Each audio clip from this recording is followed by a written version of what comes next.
PROMED, el proceso de innovar.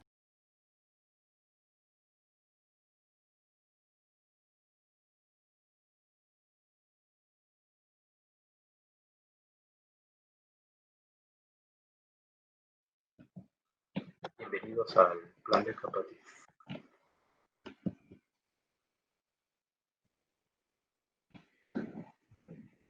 Bienvenidos al plan de capacitación para cromatografía líquida de alto desempeño. Hoy vamos a empezar por el módulo número 1, fundamentos de cromatografía y hardware para lo que son los distintos dispositivos HPLC y UHPLC. Las actividades que vamos a desarrollar son esta presentación y otras actividades complementarias que forman parte del módulo 1 de la plataforma e-learning de PROMED. Los puntos que vamos a ver el día de hoy en esta presentación son una descripción de los módulos que componen el hardware, el fundamento de separación, lo que es la eficiencia y el desarrollo cromatográfico, que te llevan al ensanchamiento de banda, mejoras en la resolución,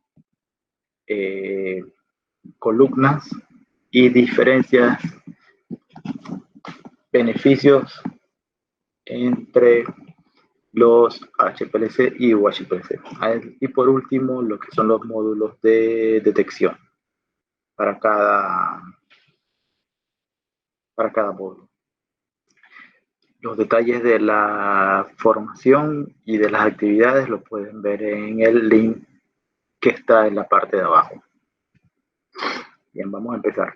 Instrumentación para HPLC.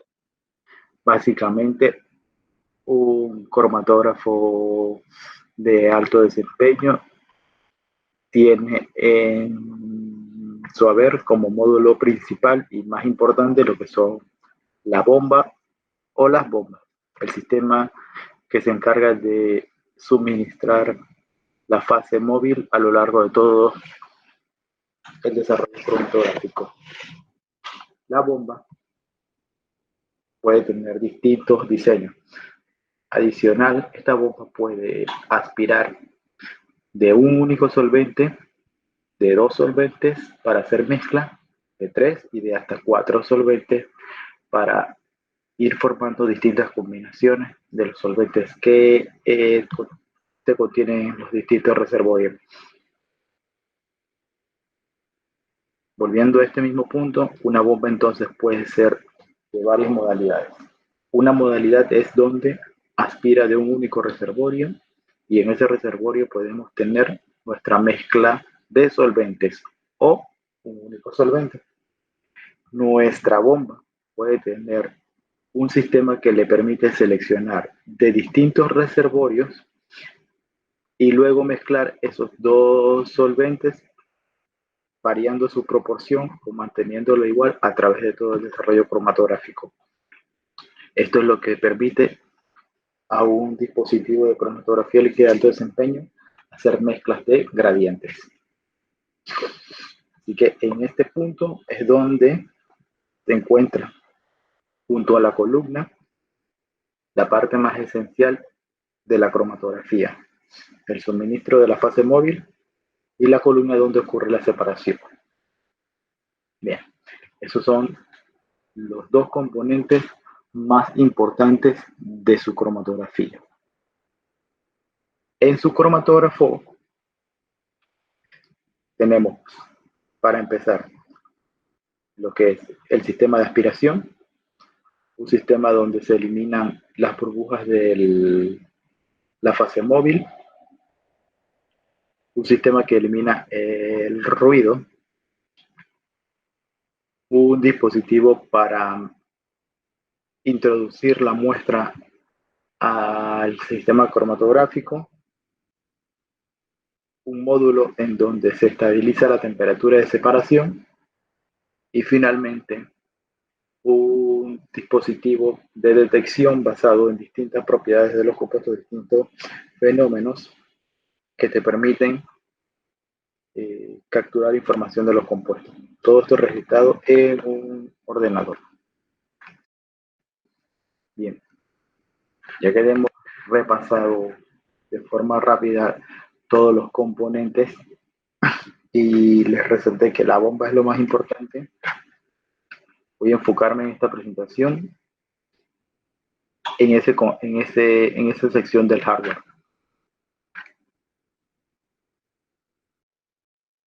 Ya que la bomba se encarga de suministrar solvente, los solventes, mezclarlos y mantener ese flujo y proporción de mezclas de forma reproducible a lo largo de todo el desarrollo cromatográfico. Necesitamos controlar que los solventes que está aspirando tienen las condiciones necesarias para no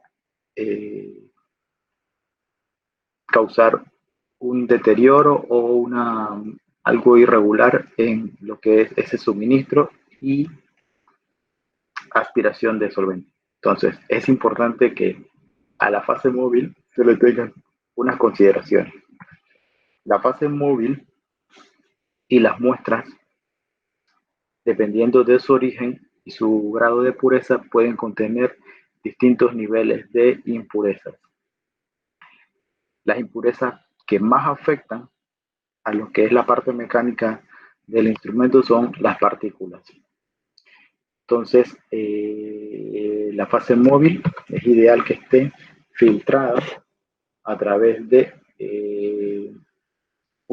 filtros de punto 45 micra o punto 22. Y este filtro de punto 45 y punto 22, más adelante, mi idea es que ustedes puedan identificar cuando utilizo punto 45 o punto 22. Pero por el momento, tomen en cuenta que existen esos dos tamaños de filtros y que son esenciales si van a implementar en su laboratorio un ensayo utilizando un cromatógrafo. Bien, muestra y solvente requieren ser filtrados. Adicional a eso, se deben eliminar los componentes gaseosos de su solvente. Para eso hay dos opciones. Uno es purgar con helio su solvente y lo otro es asegurarse de que su cromatógrafo contiene un módulo capaz de eliminar esas burbujas. Normalmente un instrumento trae en su configuración un módulo que tiene la capacidad de eliminar lo que son los gases. Esto equivale a lo que es el degasificador en todos los equipos. En algunos es ya algo incluido en el hardware y en otros es un módulo que uno decide si invertir en él o no. Sea que inviertas o no inviertas, es necesario que tomes en cuenta que siempre debes eliminar las burbujas de tu fase móvil, ya sea porque lo hace el módulo o ya sea porque sonicaste tu fase móvil o porque utilizaste helio para eliminarlo. Porque es importante eliminar estas burbujas y estas partículas, burbujas por módulo de gasificador, partículas por filtración, porque todo esto se ve reflejado en lo que es el desarrollo cromatográfico. Las burbujas se van a registrar en el instrumento como inestabilidad y fluctuación de la línea base. Y si estás trabajando en una cromatografía en donde tu muestra o lo que estás buscando está en baja concentración, una burbuja puede aparecer, una señal cromatográfica, y esa burbuja puede aparecer al mismo tiempo de retención que aparece en tu muestra. Y vas a tener un problema de identificación. Bien, ese es el problema de las burbujas, inestabilidad en el detector y variación en la presión. Las partículas lo que van a hacer es que se van a comenzar a acumular en alguna parte del equipo, ya sea en la bomba, en el filtro en línea o en la columna o precolumna. Con el tiempo, esa obstrucción mecánica la vas a percibir reflejada en tu instrumento como un aumento de presión. En este punto es importante recomendarles que si usted en su laboratorio tiene un instrumento, en su bitácora vaya registrando como indicador de actividades qué columna utilizó, qué fase móvil utilizó y qué presión está registrando esa combinación de columna y fase móvil y flujo. Es que con el tiempo usted puede identificar si algo si se está comportando fuera de lo normal. Eso lo va a notar ya que la presión va a aumentar o va a bajar. Aumentos de presión obedecen a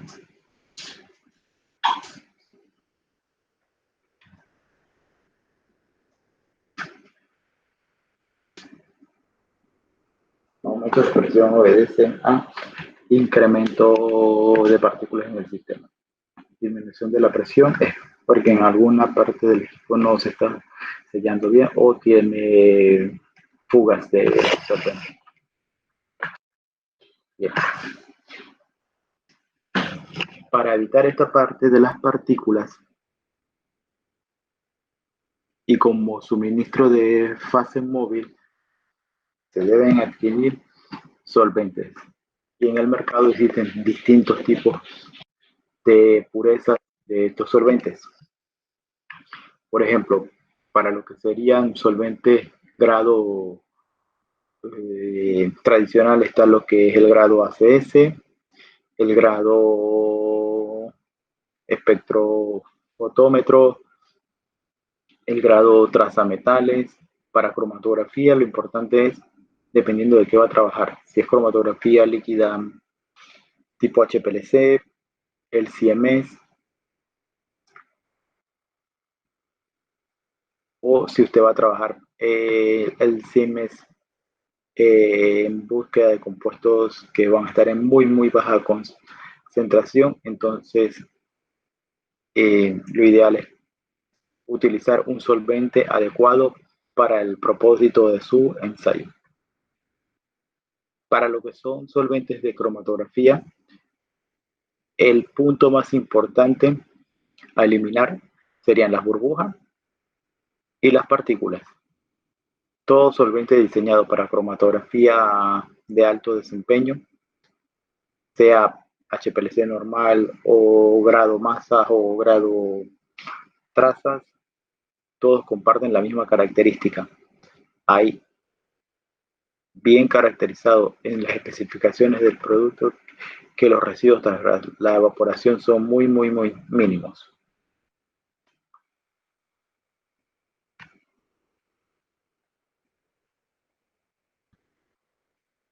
Eso en cuanto a los solventes. Entonces, para repasar esta parte, sobre los solventes lo importante es eliminar los gases contenidos dentro de la fase móvil y filtrar su solvente. Cada instrumento que se ha adquirido en los últimos, digamos, 10 años, idealmente va a tener un módulo que se encarga de eliminar lo que son los gases. Y adicional, en la mayoría de los instrumentos que usted va a encontrar hoy en un laboratorio, va a observar que contiene un filtro en línea. Este filtro en línea está en el módulo de la bomba. Este filtro en línea se encarga de contener cualquier partícula que sea aspirada de los reservorios de la fase móvil y evita que llegue a la columna. Esto es para proteger lo que es su columna.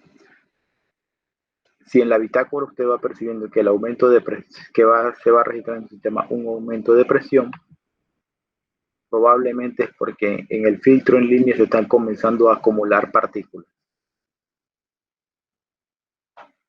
Así que una prueba que usted puede realizar para ver si la presión está el aumento de presión es debido a acumulación de partículas en el filtro en línea, es quitar la columna, arrancar el sistema, y sin columna debe haber una presión muy baja, y si observas que sin columna tiene una presión fuera de lo normal, es porque el filtro en línea entonces está acumulando. Dependiendo del equipo, este filtro en línea se puede sacar, sonicar y limpiar y volver a colocar, o se reemplaza por uno nuevo. Esto sí varía en el diseño de cada fabricante. Bien, bombas. Vamos a ver unos detalles adicionales de lo que es la parte de las bombas para HPLC y UHPLC.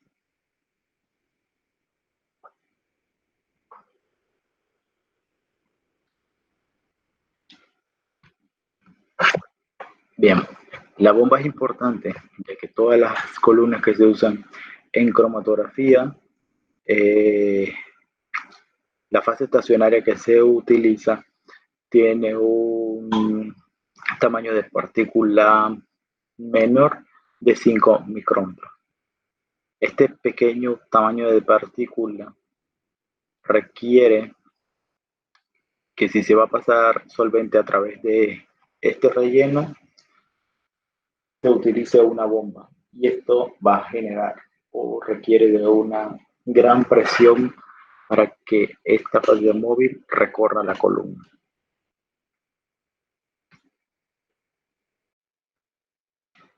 El diseño convencional en una bomba o el más utilizado es el que tiene un sistema de válvulas que aspiran y dispensan solventes.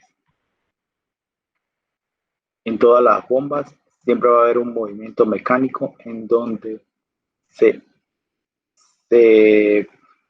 tiene unas válvulas que permiten que en el movimiento de succión solamente se aspire solvente de los reservorios, y que en el movimiento de descarga esta misma cantidad de solvente aspirado se dispense hacia la columna. Entonces, repasando, las bombas cromatográficas tienen un sistema de aspiración y descarga de solvente basado en lo que es aspiración por pistones. En el movimiento de pistones se aspira, y las válvulas de entrada solamente permiten aspirar solvente de los reservorios, y en el movimiento de descarga la válvula de salida envía este solvente hacia la columna. Así que puntos importantes aquí: la mecánica del pistón de aspiración y el estado de las válvulas de entrada y de salida. Si las válvulas de entrada están bloqueadas por partículas en el movimiento de succión, no va a aspirar solvente. Y si las válvulas de descarga están obstruidas en el movimiento de suministro de solvente hacia la columna, también están bloqueadas por partículas, aquí lo que va a ocurrir es que va a haber un aumento, una ausencia de descarga de solvente. Entonces, puntos importantes en donde las partículas van a afectar es en la mecánica de la válvula entrada, la válvula salida, y aumento de la fricción o deterioro del pistón en lo que es el movimiento de succión y descarga por acumulación de partículas. Aquí les pongo un ejemplo de una bomba. Esta parte de aquí equivale a un sistema de aspiración de doble pistón, en donde en la parte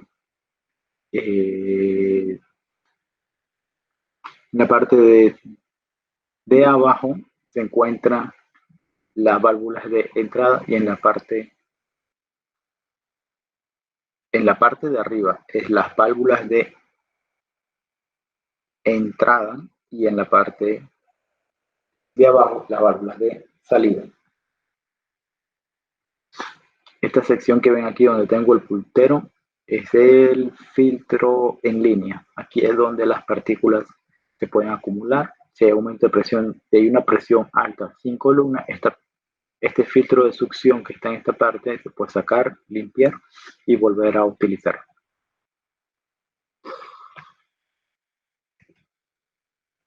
Bien, puntos a resaltar de una bomba para un instrumento tipo HPLC.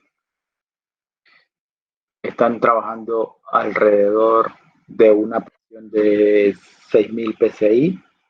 Lo ideal es que tenga un suministro de flujo bastante constante y libre de pulsaciones y que trabaje en un rango de 0.1 hasta 10 mililitros máximo. Puede que tengan un dispositivo que trabaje hasta 5 mililitros por minuto y eso sigue estando muy bien. Un flujo de 5 mililitros por minuto es bastante alto y bastante raro de utilizar. Los flujos que se utilizan para cromatografía tipo HPLC o QHPLC no pasan de 2 mililitros por minuto y arrancan en alrededor punto 1. Las tuberías con las que están construidas los instrumentos o que se pueden utilizar normalmente son de acero inoxidable o PIC. Bien, entonces volviendo a un punto importante es que el tamaño de partículas que se utiliza para cromatografía tipo HPLC, el tamaño de la partícula dentro de la columna está entre 2 y 5. Aunque el tamaño más comúnmente fabricado es de 3 o 5 micrómetros. Bien.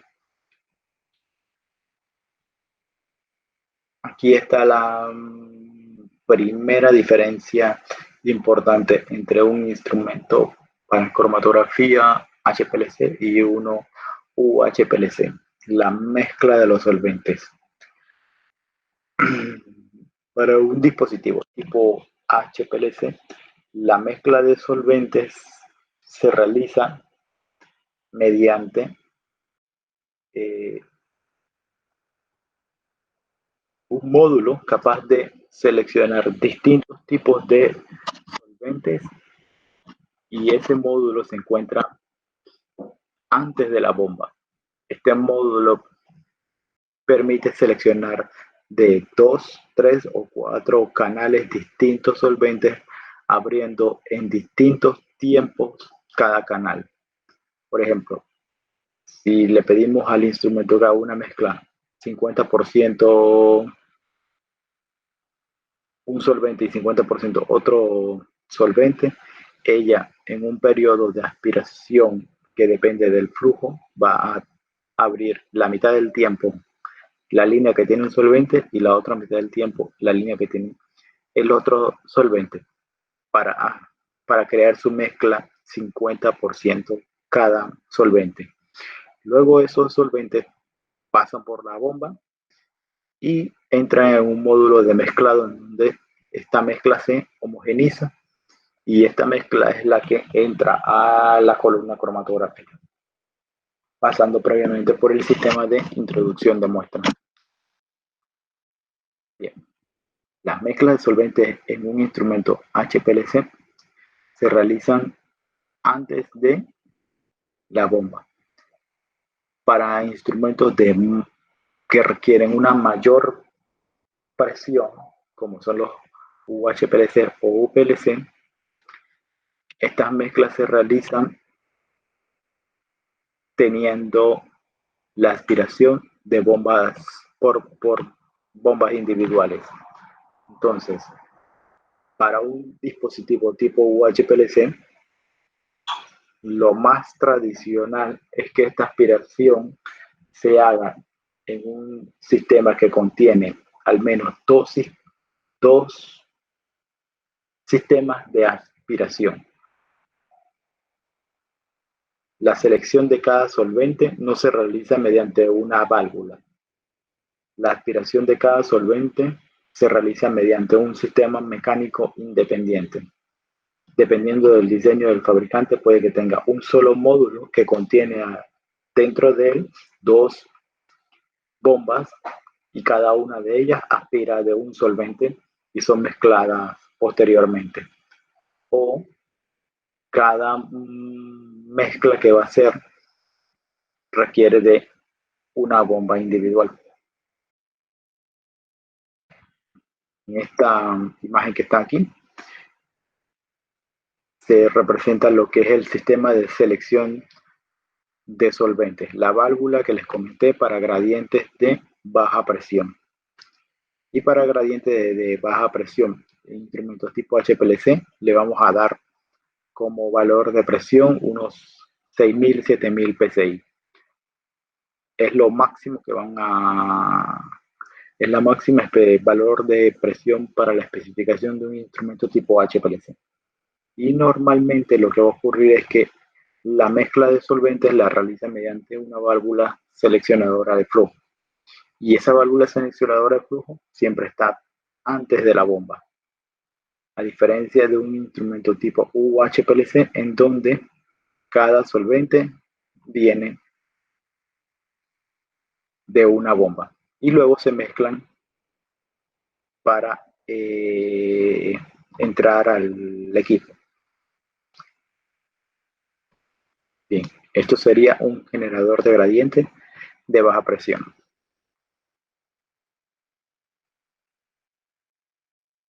Voy a echar esta imagen para atrás, ya que le quiero solamente resaltar un punto aquí. Gradientes de alta presión para instrumentos tipo UHPLC o UPLC.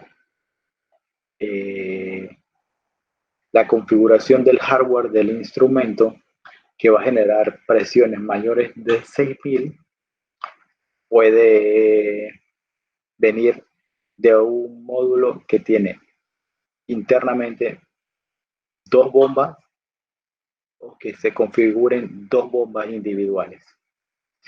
Actualmente sí hay tecnología que permite tener una válvula seleccionadora y trabajar con presiones por arriba de 6.000. Esto es algo que no es tan comercialmente disponible hoy, pero sí existe. Así que este sería un punto a considerar a la hora de evaluar el diseño del instrumento con el que van a trabajar. Bien, no es algo convencional, actualmente existe, solamente se los quiero mencionar, pero ya que este curso es de fundamentos, no de marketing, pues vamos a dejar que lo convencional que usted va a encontrar es que la mezcla de gradiente de alta presión se hace por sistemas de aspiración independientes. La selección del solvente no se hace mediante una válvula.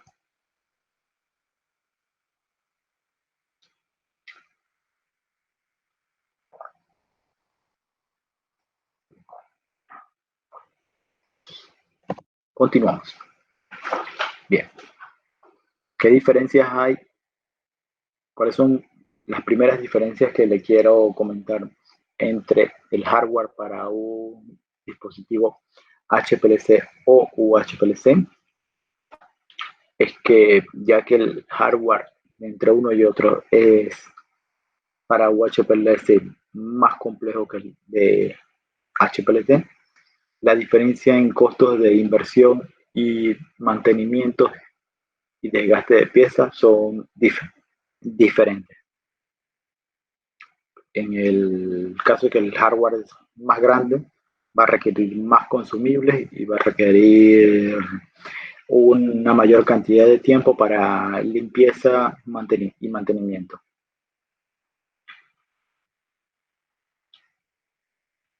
La otra diferencia es que aquí, por ejemplo, en este diagrama hay una bomba para cada solvente.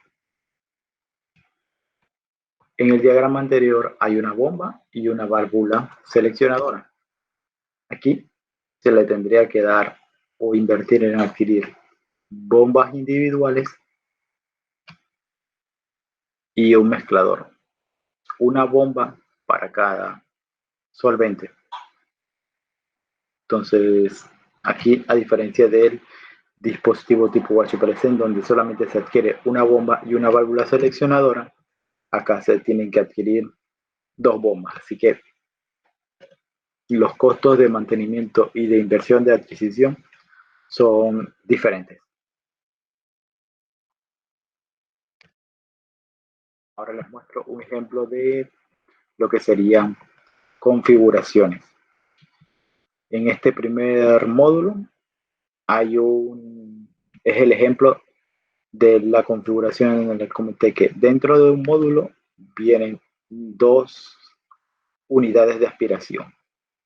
Esas dos unidades de aspiración te van a permitir hacer gradiente de alta presión para UHPLC, pero de mezclando dos solventes únicamente. En este ejemplo del medio hay un módulo individual por cada bomba. Al igual que el ejemplo anterior, te va a permitir mezclar dos solventes. La diferencia es que aquí son módulos independientes. Y aquí en este tercer ejemplo hay un módulo que te permite aspirar un solvente y colocar previo a aspiración una válvula selectora de 4 distintos reservorios de solvente. Y esto te va a permitir elegir las proporciones de aspiración de cada solvente que va a realizar la bomba para luego mezclar. Entonces, empezando de derecha a izquierda, el primer caso sería un ejemplo para HPLC. El segundo y tercer caso serían ejemplos para UHPLC o UPLC. Bien. En resumen, vamos a revisar lo que son los rangos de presión. Para un HPLC máximo, la presión de operación va a ser hasta 6000. Para un HPLC, UPLC, dependiendo de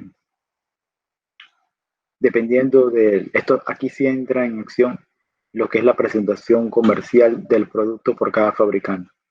Para UHPLC y UPLC, lo que quiero que tengan en mente es que la presión siempre va a estar por encima de la de un HPLC normal.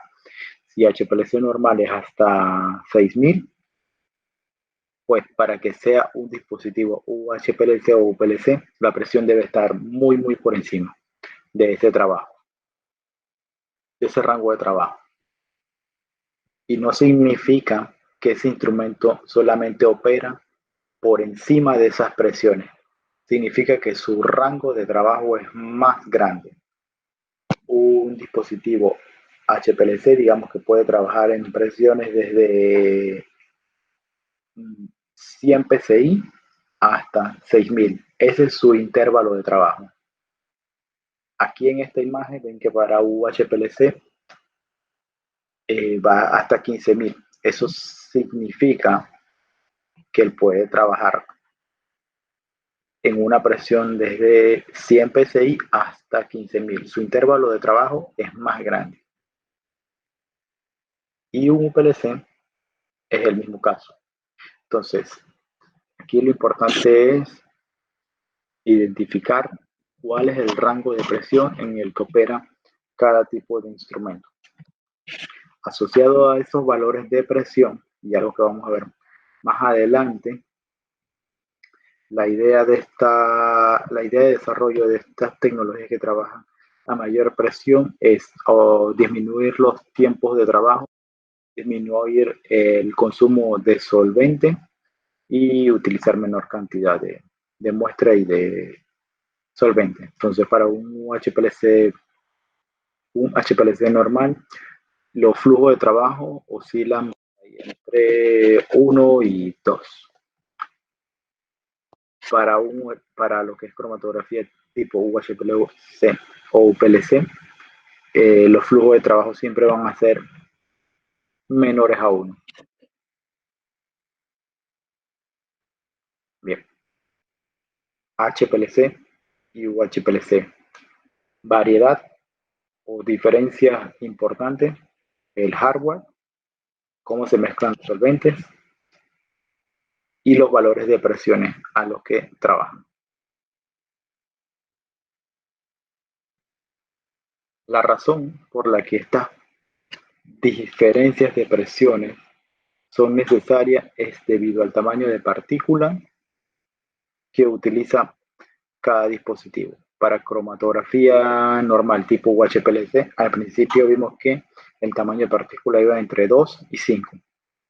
Normalmente la especificación que se encuentra en el mercado es tamaño de partícula 5 o tamaño de partícula 3. Para un dispositivo HPLC que trabaja con presiones hasta 6000, el tamaño de partícula más utilizado es de 3.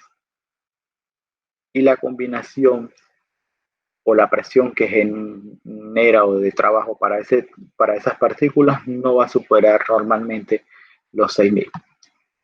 A medida que vas utilizando tamaños de partículas más pequeños, el aumento o los valores de presión de trabajo con estas columnas va aumentando. Y es donde se hace esencial entonces tener un hardware capaz de trabajar con estos mayores valores de presiones. Tamaños de partículas menores de 2 ya entran como el rango de UHPLC. Si trabajas con columna de 2.6 o de 2, vas a tener un distinto valor de presión que si trabajas con columnas con tamaño de partículas de 1.3. Aquí es donde entra en acción la selección de si van a trabajar con un dispositivo que tiene un rango de presión más grande o más corto. Bien. Una de las razones por las que también esos valores de presión puede aumentar en una columna es el flujo al cual se le hace pasar la fase móvil. Para una columna de 5, bueno, como regla general, para todas las columnas, a medida que aumentas el flujo, aumenta la presión. Así que esa es una de las razones por las que en la imagen anterior vimos que los flujos de trabajo son distintos dependiendo del hardware con el que estés desarrollando tu cromatografía. A medida que aumentas el flujo, aumenta la presión. Dependiendo del tamaño de partícula, pues esos valores de presión son muy diferentes. Para una columna de 5, los valores en bar, si se varía el flujo entre 0.2 y 1, nunca va a superar los 100 bar. Pero para una columna que tiene tamaño de partícula de 1.6, únicamente cambiar de 0.2 a 0.4 ya representa un aumento de 100 bar.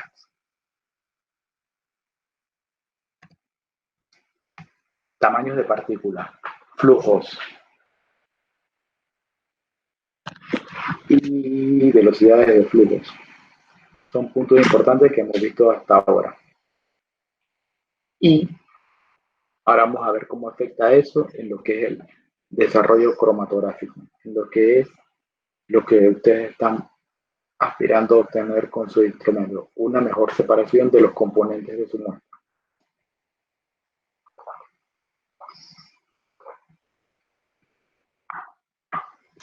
Ahora vamos a ver lo que son cómo afecta el tamaño de partícula la separación. El término en la ecuación de Van Dinter es el término multicamino. ¿Cuál es la ruta que toma su analito cuando ingresa a la columna?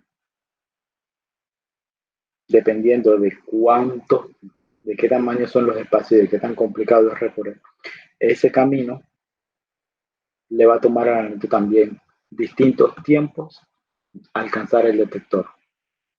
Y puede que varíe también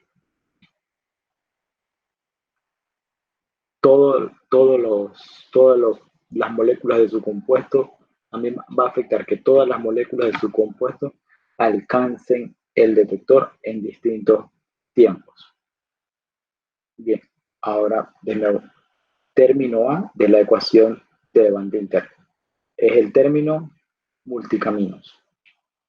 Este término multicaminos significa o describe el comportamiento y viaje que va a tener su compuesto a lo largo de toda la fase estacionaria, únicamente tomando en cuenta la parte física de viaje, aunque la cromatografía y la separación se basa en lo que es la interacción de ese compuesto entre la fase móvil donde está y la fase estacionaria. Este término multicamino, lo único que quiero que miremos por ahora es la parte donde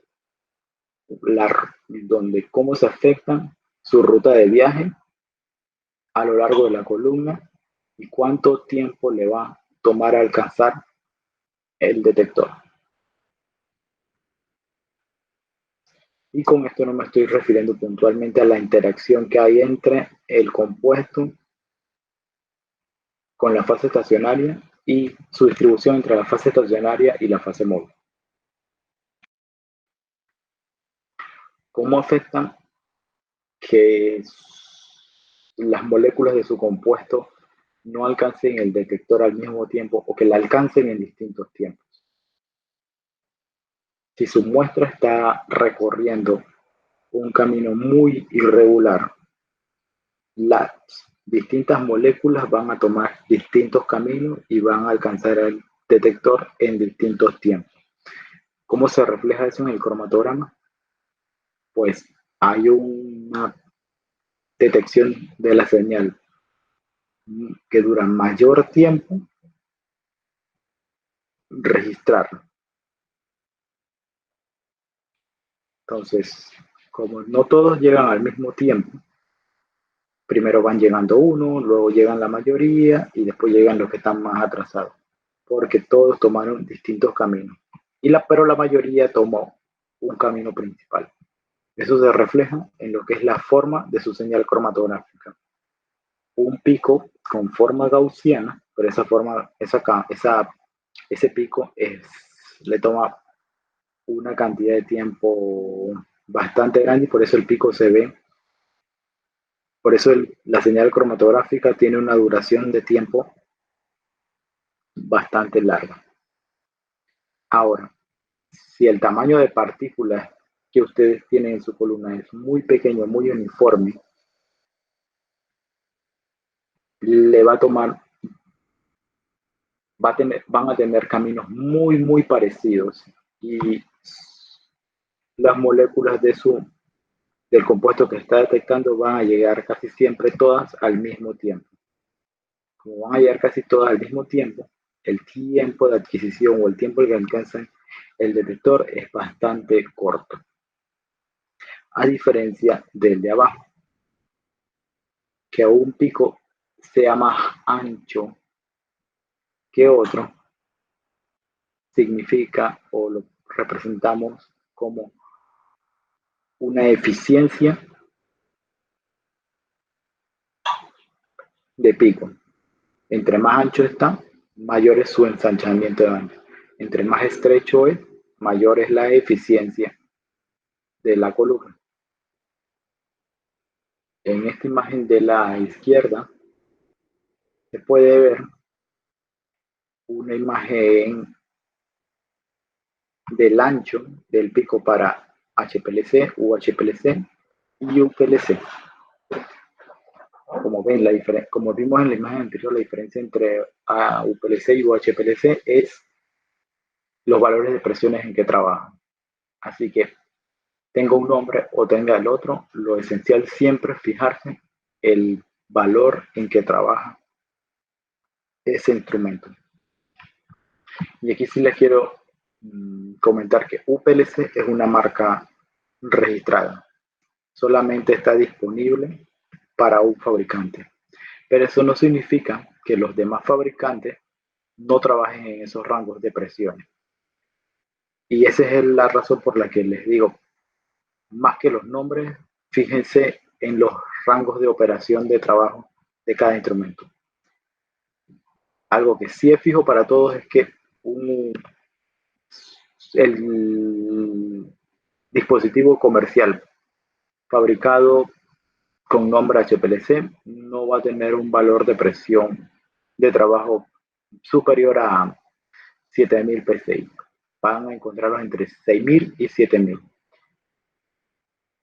Dependiendo del fabricante, puede que encuentren su versión superior de instrumento como con el nombre de UHPLC o UPLC. Sea cual sea el nombre comercial que tenga ese fabricante, solo les pido que se fijen en el valor de operación en que trabaja su producto. Eso es importante porque es lo que le va a permitir a usted identificar si esa propuesta de instrumento le va a permitir a usted combinar o va a funcionar de forma eficiente con todos estos tamaños de partículas.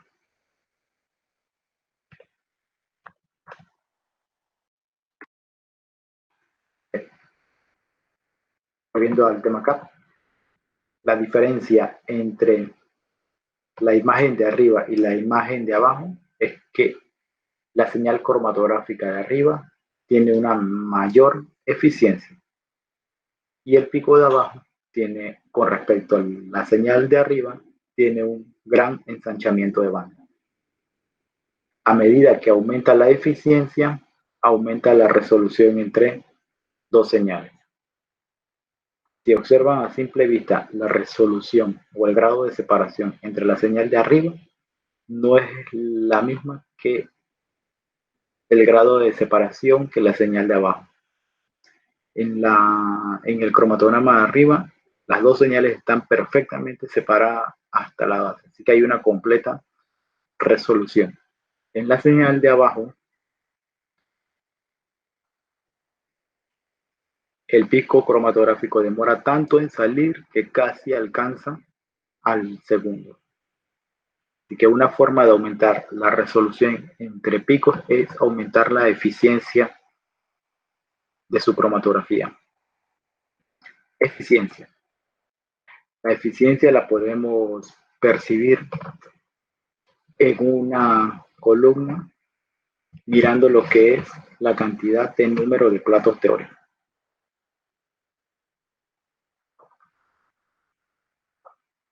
Y una columna va a tener una mayor cantidad de platos teóricos a medida que la altura de esos platos teóricos es más pequeña. Entonces, en esta gráfica de velocidad de flujo versus altura de plato teórico, podemos percibir a qué velocidad de flujo se obtiene menor altura de plato teórico. Y entre menor es la altura de platos teóricos, mayor número de platos teóricos voy a tener. Y a medida que tengo más platos teóricos, voy a tener una mayor eficiencia en mi columna. De nuevo, mientras más pequeña es la altura del plato teórico, mayor es el número de platos teóricos. Y entre mayor es el número de platos teóricos, mayor eficiencia voy a tener en la columna.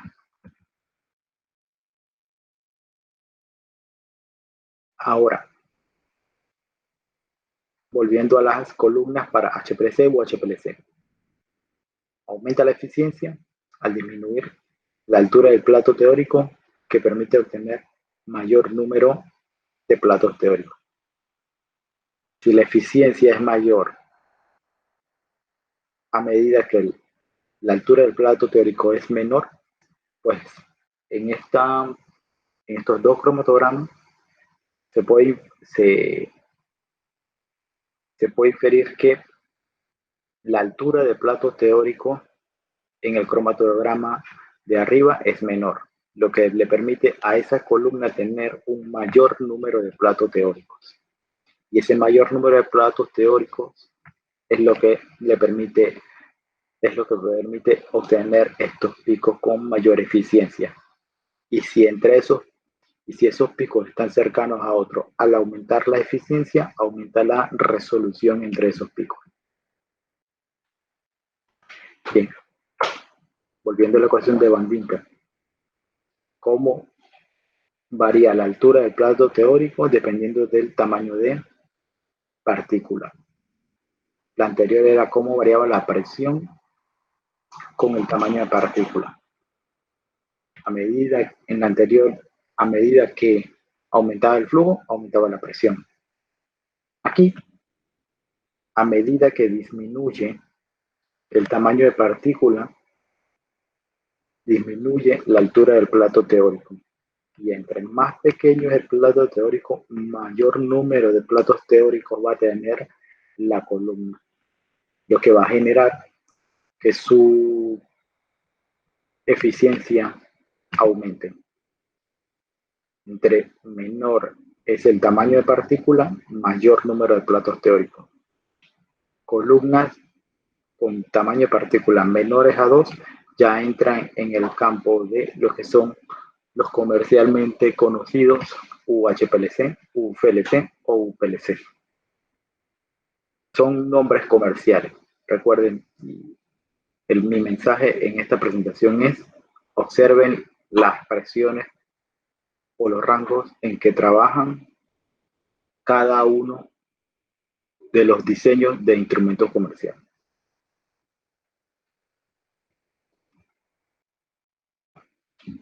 Ahora, miremos estos números de platos teóricos dependiendo de las medidas de la columna. Dijimos que a medida que disminuye el tamaño de partícula, aumenta el número de platos teóricos.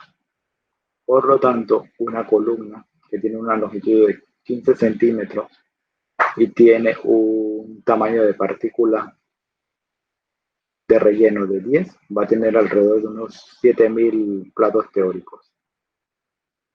Esa misma longitud de columna, pero con tamaño de partícula de 5, va a tener una mayor cantidad de plato teórico. Mayor cantidad de plato teórico, mejor eficiencia se va a obtener. Ahora, una columna que tiene un tamaño de partícula de 3 va a tener un mayor número de platos teóricos. Entonces, entre más pequeño es el tamaño de partícula, mayor cantidad de platos teóricos va a tener, mayor eficiencia, mejor resolución entre los componentes de su muestra.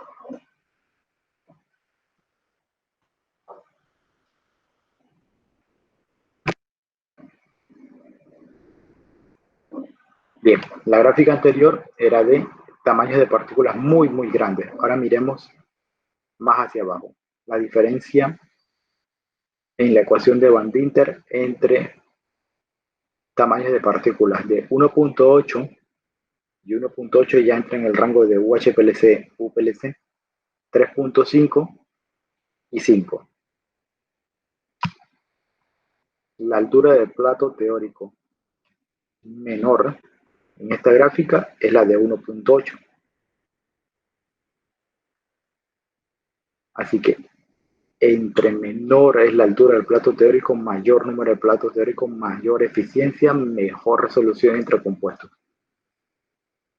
1.8 son columnas de ultra alto para cromatografía de ultra alto desempeño.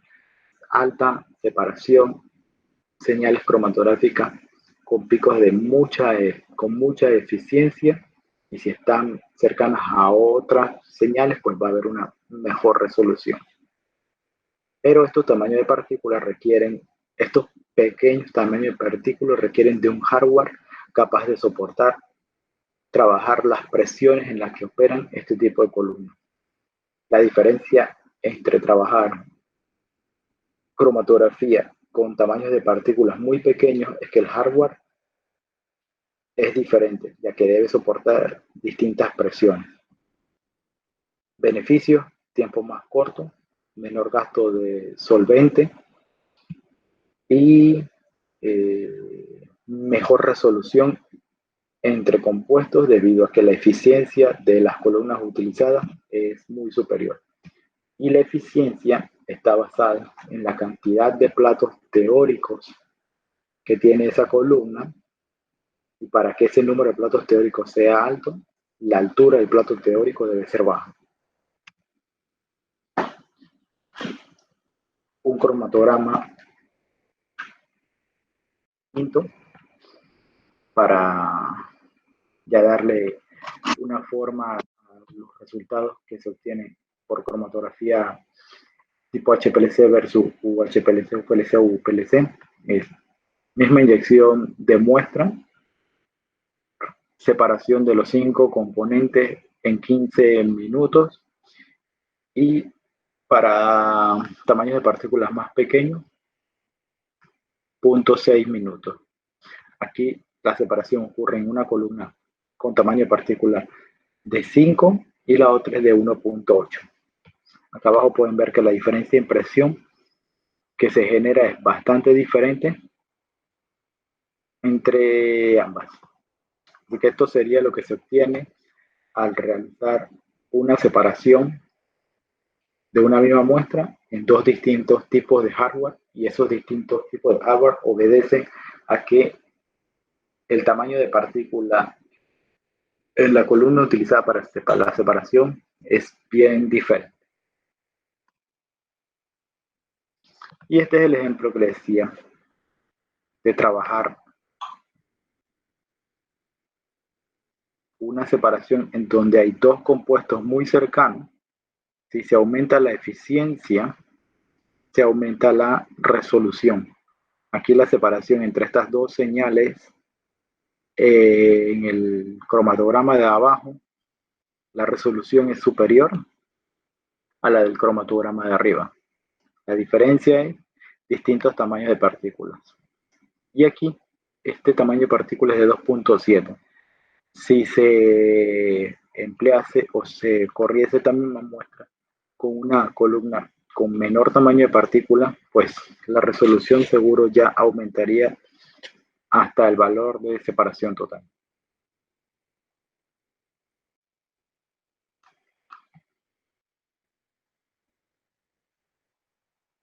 UHPLC y HPLC.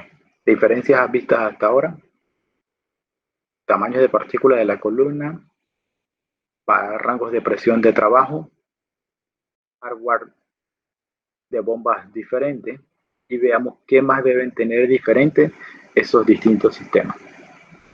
Lo primero que vamos a tener en cuenta que tienen diferentes son el diámetro exterior de la tubería que se utiliza.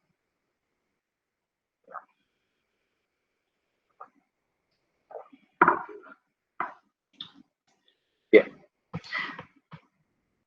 Los diámetros de tubería que se utilizan son muy diferentes. Para UHPLC, UPLC, esos diámetros son más pequeños. Y en cuanto a tubería, lo que hay que tener en cuenta también es que existen distintos tipos de conexión. Los de Waters, de los de Swagelok, Parker, Rodan o Balco tienen diseños distintos. Si el instrumento que actualmente usted posee o va a adquirir no tiene un diseño propio, pues es muy importante tomar en cuenta que en el momento en que usted vaya a requerir reemplazar algún tipo de conector, debe asegurarse que sea totalmente compatible. Si su instrumento es de una marca que utiliza el diseño de Balco, pues debe asegurarse que las conexiones que va a utilizar son del mismo tipo, ya que hacer uso de conectores distintos lo que va a causar son problemas de volúmenes muertos. Así que un punto importante es el diámetro de la tubería y los conectores. El diámetro interno también varía, aunque el diámetro externo sea igual, también hay que tomar en cuenta que ese diámetro interno afecta de forma muy importante a lo que es el desarrollo cromatográfico. Entre más grande es el diámetro interno, más dispersión de volumen de su muestra va a tener, y eso se va a ver reflejado en lo que es su cromatograma. Otro punto importante es el diseño del conector. Como vieron antes, varía entre proveedores, pero también varía entre materiales, entre PIC y acero. El PIC y el acero son bastante diferentes. Uno es más cómodo de trabajar que el otro, pero los rangos de presión en que trabajan son bastante diferentes.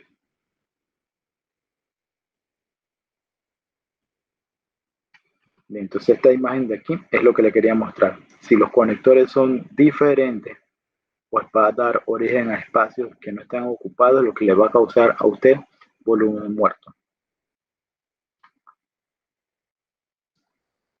Los conectores de acero normalmente constan de tuerca y férrula, y los de PIC son una única pieza. Son más cómodos de trabajar los conectores de PIC, pero tome en cuenta que sus valores de presión son muy diferentes. Y como ya vieron, entre un HPLC, UHPLC, UPLC, UFLC, los rangos de presión de trabajo también son diferentes.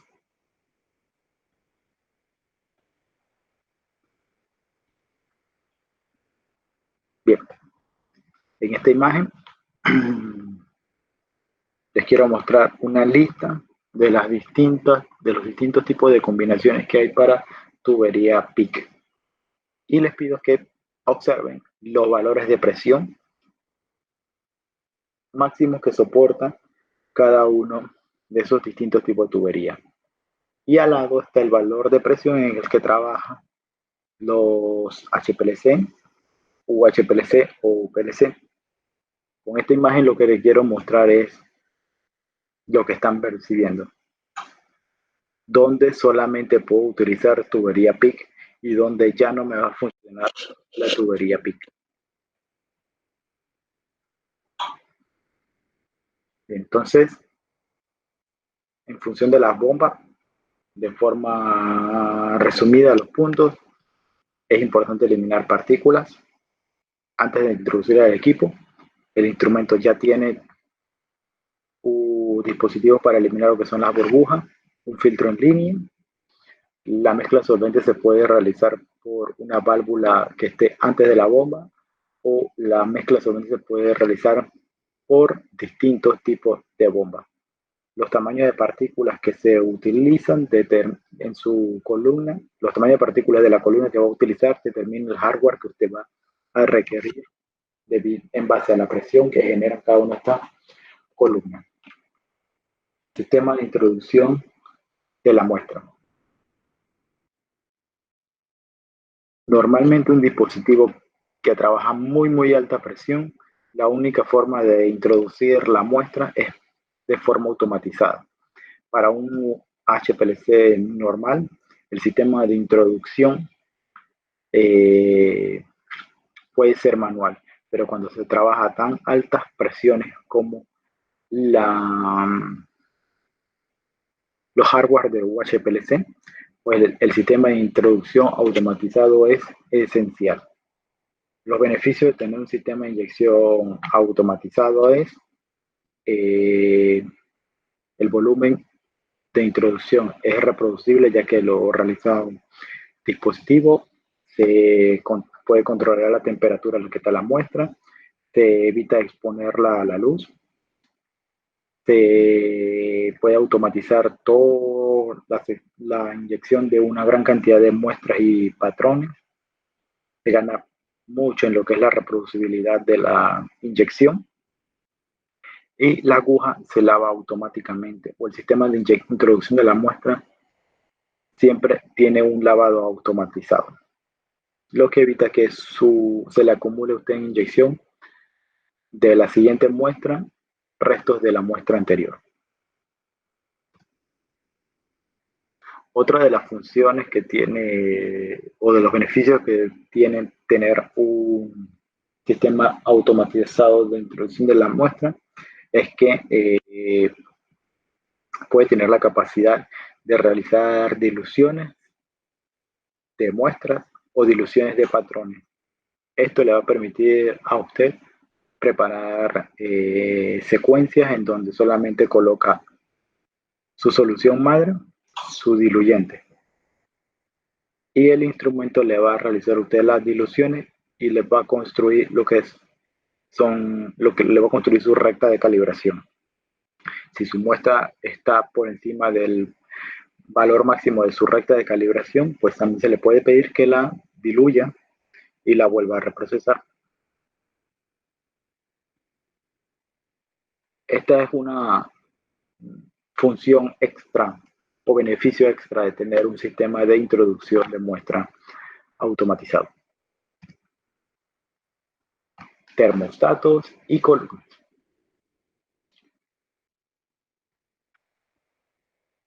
Controlar las temperaturas en las que ocurre la separación es un punto importante. La temperatura afecta bastante lo que es la separación, y en este ejemplo tenemos tres distintas temperaturas de separación: 21, 30 y 40. Si ven, entre la temperatura 30 y 40, los picos 6 y 7 se separan. Y igual que los picos 3 y 4. La señal que observa en el cromatograma A40 tiene mejor separación, menos tiempos de duración y mayor resolución entre los 7 componentes, y los picos tienen mayor eficiencia. Ese es uno de los beneficios de controlar la temperatura de separación. Se puede acortar el tiempo de separación y mejorar la eficiencia entre los picos. Y una mejora en la eficiencia siempre trae como resultado que si hay picos cercanos, se mejora la resolución. Bien, esto es lo que le quería comentar en cuanto al control de temperatura en la separación. Termostato de columna o horno de columna es el nombre comercial que se le da a cada sección del hardware. En cuanto a las columnas, ya vimos que el tamaño de partícula determina el valor de presión en el que se va a trabajar. Las partículas tienen un diseño o unas propiedades que varían, y eso es lo que da origen a que existan tantos tipos de fase estacionaria. Longitud de la columna, diámetro interno de la columna, son factores que afectan el tiempo que va a demorar su separación cromatográfica, y el tamaño de partícula también es otro punto que va a afectar la eficiencia de sus picos, la resolución entre picos, los tiempos que dura su cromatografía. Y estos son las tres propiedades de una columna que más se miran, adicional a lo que es la composición de su fase estacionaria. El tipo de fase que contenga esa partícula. Algo que quiero agregar a estos parámetros que siempre se evalúan es el encapping. Entonces quiero explicar lo que es el encapping y que tengan en adelante en cuenta el largo de columna, diámetro columna, fase estacionaria, tamaño de partícula y el encapping que tenga el diseño de esa columna. Normalmente la superficie de la partícula va a estar modificada, sea una C8 o C18, sobre la superficie de esa partícula van a quedarle grupos silanoles que no lograron alquilarse. Esos grupos silanoles van a generar o, o dependiendo de qué cantidad tenga de grupos silanoles libres, usted lo puede percibir en el desarrollo cromatográfico, porque ellos van a interaccionar de igual manera con su muestra. Si su columna es tipo C18 o C8, dependiendo de cuán modificada esté la superficie, usted va a tener distintos porcentajes de grupos silanoles libres. Esos silanoles libres también van a interactuar con su columna. Para evitar que esos grupos silanoles interactúen con su muestra, lo que se hace es bloquearlos utilizando un alquil más pequeño que no va a participar de su cromatografía. A este proceso de bloqueo de esos silanoles se le denomina encapping. Y el encapping lo que hace es bloquear esos grupos silanoles. ¿Cómo se percibe en una especificación de una columna? Pues en la carga de carbono que tiene esa partícula. Su superficie está modificada para que sea tipo C18, pero adicional hay una descripción que se le llama carga de carbono. Y esa carga de carbono junto a la descripción de si tienen capping o no, determina qué cantidad de bloqueo se le hizo a la superficie de esa partícula. Así que longitud, diámetro, tamaño de partícula, fase estacionaria y encapping son las propiedades más importantes que deben mirar de su columna a adquirir. Adicional a eso, pues yo les recomiendo que también observen el rango de temperatura en el que opera esa columna. Pues como vimos, la temperatura también afecta la separación y el rango de pH en el que opera también esa columna, ya que la pérdida de esta modificación en la superficie de la partícula se ve afectada por el pH. Entonces, volviendo a repasar lo que son columnas: longitud, diámetro interno, tamaño de partícula, tipo de fase estacionaria, encapping, rango de temperatura y rango de pH de trabajo. Con eso entonces si cerramos lo que es las propiedades más importantes de una columna. ¿Cómo elegir el diámetro de mi columna? O cómo elegir las dimensiones de mi columna. Si usted va a hacer un trabajo preparativo, es diferente a realizar un trabajo semi-preparativo, analítico y semi-microanalítico. Las cantidades de muestras que soportan cada columna son diferentes y los flujos de trabajo óptimos también son diferentes. Para una columna analítica o semi-micro, hay una cantidad máxima de muestras que usted puede introducir. Así que es otra de las propiedades que también hay que tener en cuenta. Cuando tenga su cromatograma, pues usted va a observar distintos comportamientos en lo que es su señal cromatográfica. Una señal cromatográfica que está en buen estado debe ser igual a la imagen A. Un pico gaussiano perfectamente distribuido y simétrico. Si usted obtiene una señal cromatográfica parecida a la imagen B, es debido a que su muestra está interaccionando mucho con su columna y por eso le está tomando mucho tiempo terminar de salir de su columna. ¿A qué se debe eso? A que probablemente está interaccionando con los silanoles libres de su columna, o que su columna a lo largo del tiempo ha ido perdiendo modificación y comienza a interactuar más con la fase estacionaria, que no está modificada. Otra opción es que el ajuste del pH no es el adecuado. Así que esas son las causas en que pueden generar lo que se le conoce como tailing a su pico cromatográfico. Ahora, También puede tener una forma como la tipo C, en donde termina de salir rápidamente, pero le cuesta mucho llegar al máximo. Ese fronting de la imagen C es debido a que la carga de muestra que se le está metiendo a la columna es superior a la que soporta. Así que para evitar esto, lo que se hace es o inyectar menos o diluir la concentración sin cambiar la columna.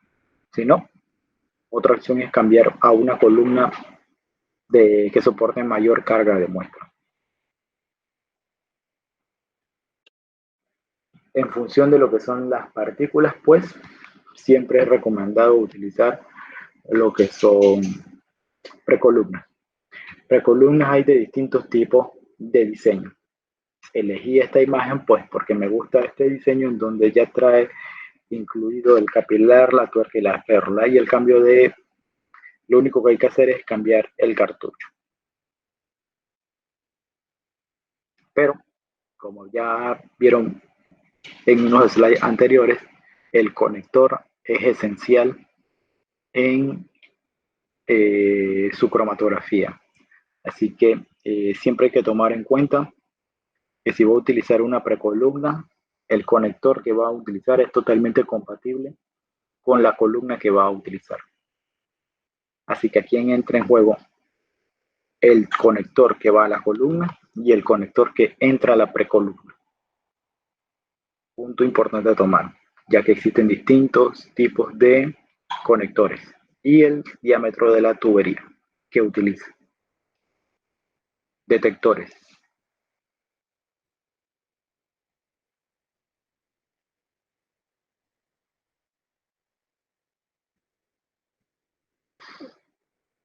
Para ya ir terminando con la parte de detectores y esta sesión, pues lo primero que quiero es que darle una definición a lo que es sensibilidad.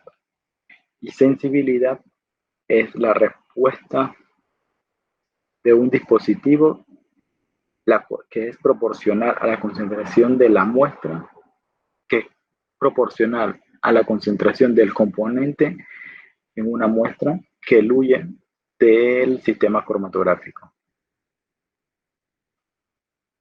Entonces, la respuesta de ese componente ante ese detector.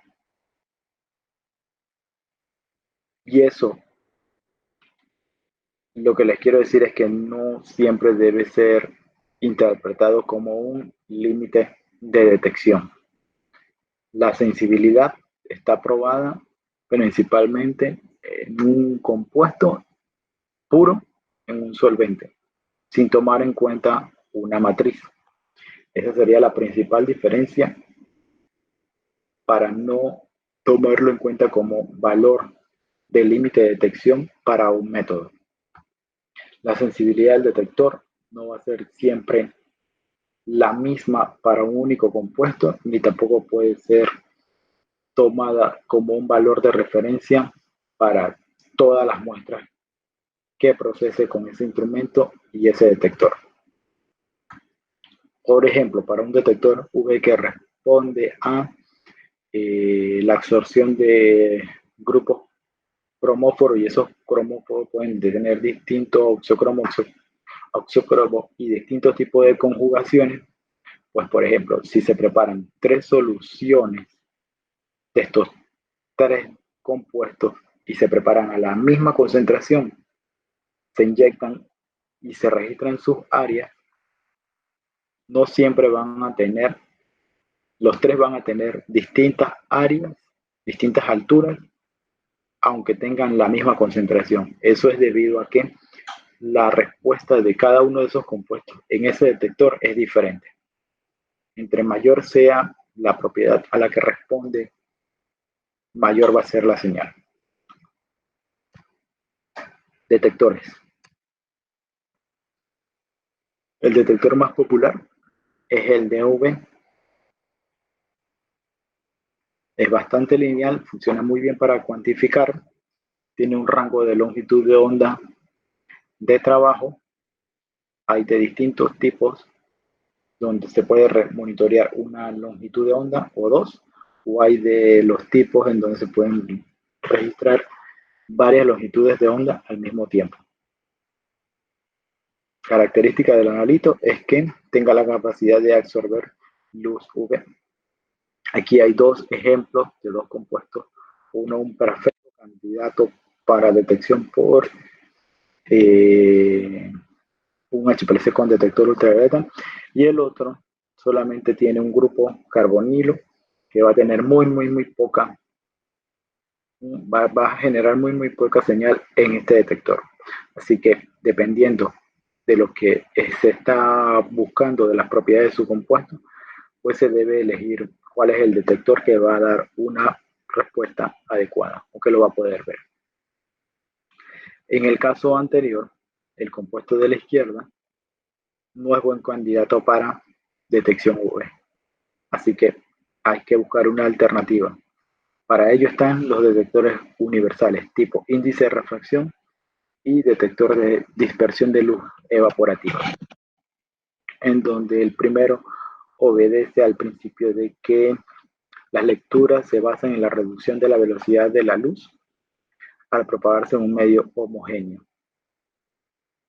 El índice de refracción, todas las sustancias van a causar esta desviación de la luz, y en un detector de refracción lo que se monitorea es la fase móvil versus la difracción que causa la ilusión de un componente. En un detector de dispersión de luz evaporativa se elimina lo que es el solvente mediante un gas.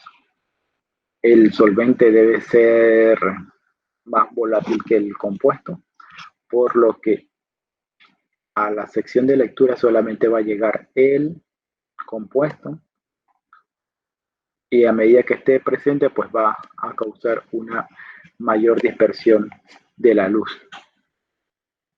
Esa mayor o menor medida sirve para identificar y para cuantificar.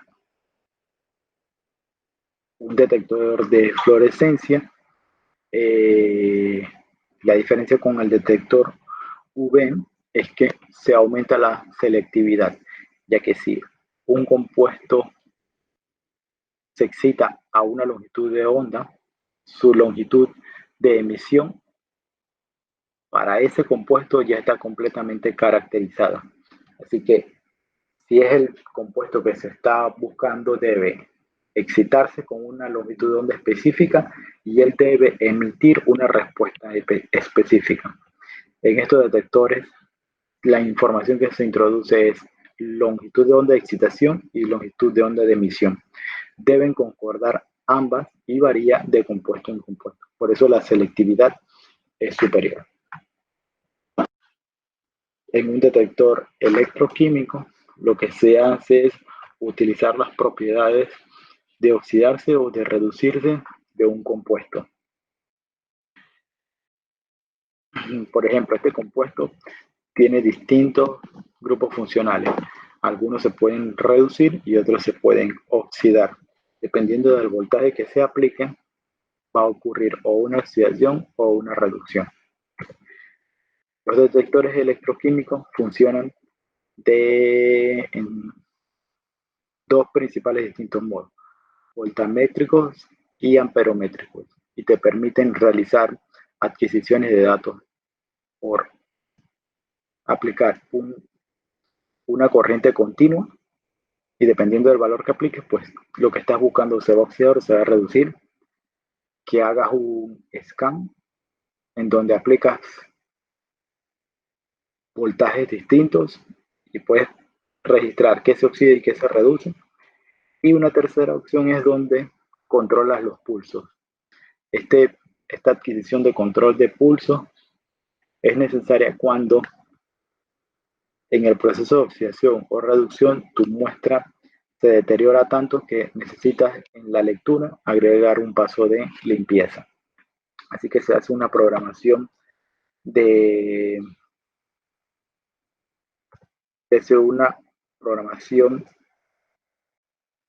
corriente para lo que es adquirir en un rango en otro, y luego un paso de limpieza extra. Bien, esto sería lo que es un detector electroquímico. Beneficios y diferencias con los detectores anteriores.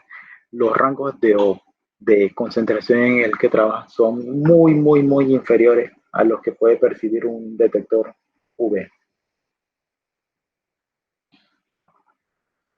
Un detector UV de fluorescencia, índice de refracción o luz dispersiva evaporativa. Son totalmente muy superiores. Y con esto cubrimos lo que son los detectores convencionales más comunes. Nos queda un último detector que es el de espectrometría de masa, pero ese detector está programada su información a cubrir en un curso aparte, que una vez ingresen a nuestra plataforma de aprendizaje van a observar que está la opción de aprendizaje. Así que este curso no abarca hasta lo que son los detectores de espectrometría de masa. Ese punto o ese detector tal cual está separado en una formación aparte. Bien, resumen.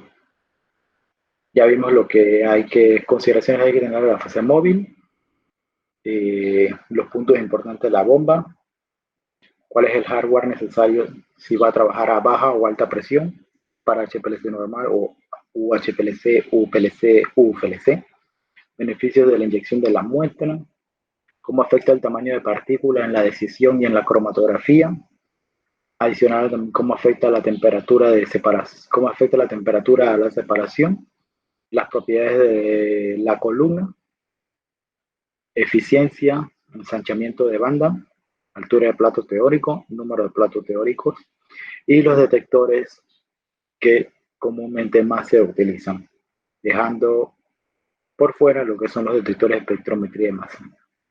Y los de espectrometría de masa pues se cubren en un curso aparte y exclusivo, que pronto podrán accesar en la plataforma de aprendizaje. Bien, eso en cuanto al hardware.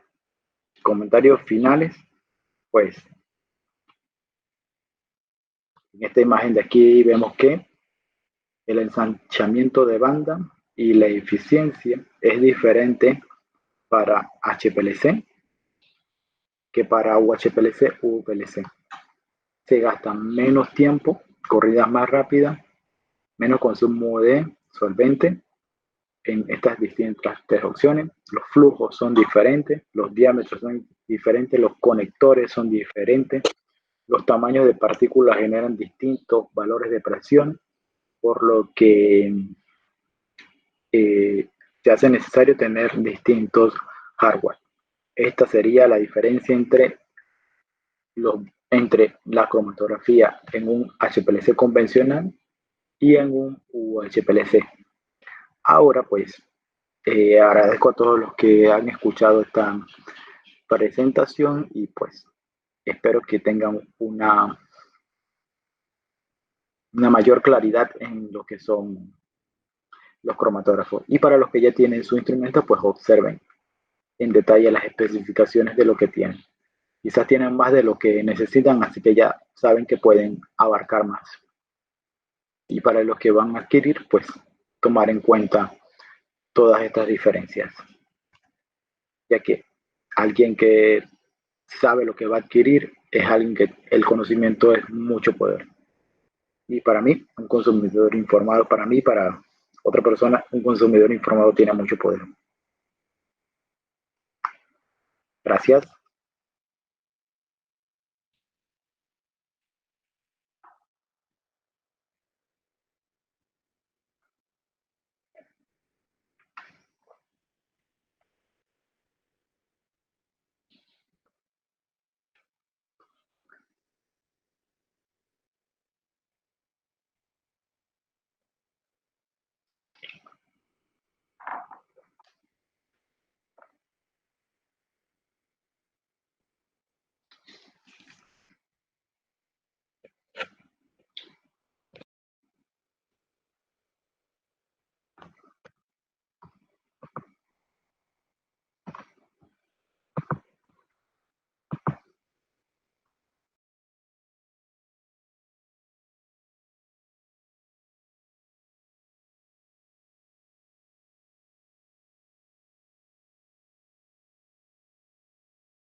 PROMED, el proceso de innovar.